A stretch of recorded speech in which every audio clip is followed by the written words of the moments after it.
और आगरा में ट्रैफिक को लेकर ट्रैफिक पुलिस अलर्ट मोड पर नजर आ रही है और इसी कड़ी में ट्रैफिक व्यवस्था में सुधार के लिए लगातार अभियान भी चलाए जा रहे हैं और इसी के साथ वाहन चालकों के खिलाफ बड़ा एक्शन भी लिया जा रहा है। इसी को लेकर हमारे संवाददाता ने एएसपी ट्रैफिक आरिफ अहमद से खास बातचीत भी की है। शहर की ट्रैफिक व्यवस्था को लेकर आगरा कमिश्नरेट ट्रैफिक पुलिस लगातार अलर्ट मोड पर है। ट्रैफिक व्यवस्था को सुधारने के लिए एसीपी सड़कों पर उतरे हुए हैं और ट्रैफिक के नियमों का लोगों को पालन करा रहे हैं। इसी जानकारी के लिए हमारे साथ एसीपी ट्रैफिक सैयद आरिफ है। सर, किस तरह से ट्रैफिक व्यवस्था के लिए आप सड़कों पर उतरे हुए हैं, किस तरह से कार्रवाई की जा रही है?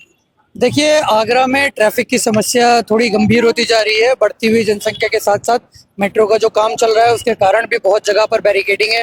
रोड थोड़ी सी कम चौड़ी हो गई है, जिसके कारण हम लोगों को ट्रैफिक व्यवस्था को और सुधार करने की आवश्यकता है।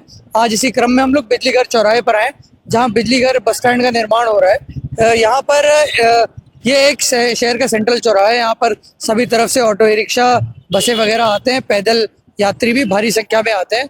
यहाँ पर एक अच्छी व्यवस्था बनाने का हम लोग प्रयास कर रहे हैं, जिसमें ऑटो ई रिक्शा की रूट निर्धारित करके उन्हें अपनी रूट पर ही चलाया जाए, उन्हें चौराहा क्रॉस ना करने दिया जाए। साथ ही जो बसें चल रही हैं, सिटी बसें या रोडवेज की बसें, उनके पिक एंड ड्रॉप पॉइंट्स निश्चित कर दिया जाए, ताकि सवारी को भी पता हो कि कहाँ से बस मिलेगी और उन्हें बस ड्राइवर्स को भी पता हो कहाँ से वो होगा। साथ ही जो ठेल ढकेल लगी हुई है, अतिक्रमण है, उस अतिक्रमण पर भी कार्रवाई की जाए।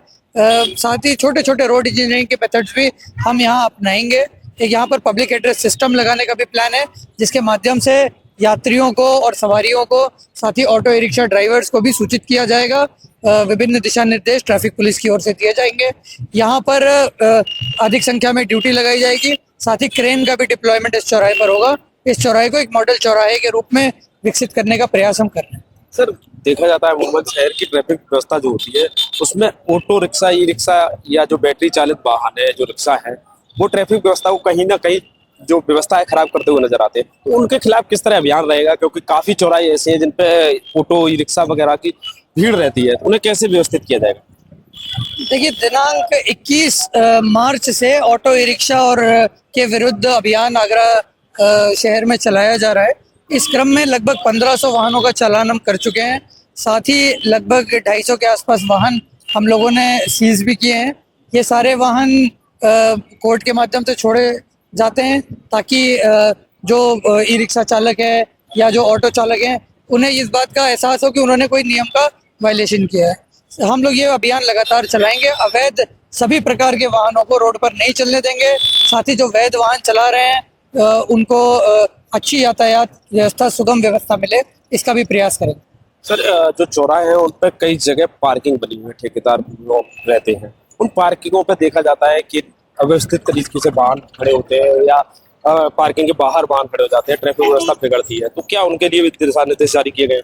जी, सभी पार्किंग ठेकेदारों के लिए भी दिशा निर्देश इसमें जारी किए जा रहे हैं, ताकि वो व्यवस्था जो उनके अग्रीमेंट्स की टर्म्स एंड कंडीशंस है उसको फॉलो करें। अगर वो उसका वायलेशन करते हैं तो नियम अनुसार उन पर विधिक कार्रवाई की जाएगी। ये थे ट्रैफिक एसीपी सैयद आरिफ हमारे साथ, जिन्होंने बताया किस तरह शहर की ट्रैफिक व्यवस्था को सुधारने के लिए लगातार अभियान चलाया जा रहा है। ब्रजकिशोर शर्मा, जनता टीवी, आगरा।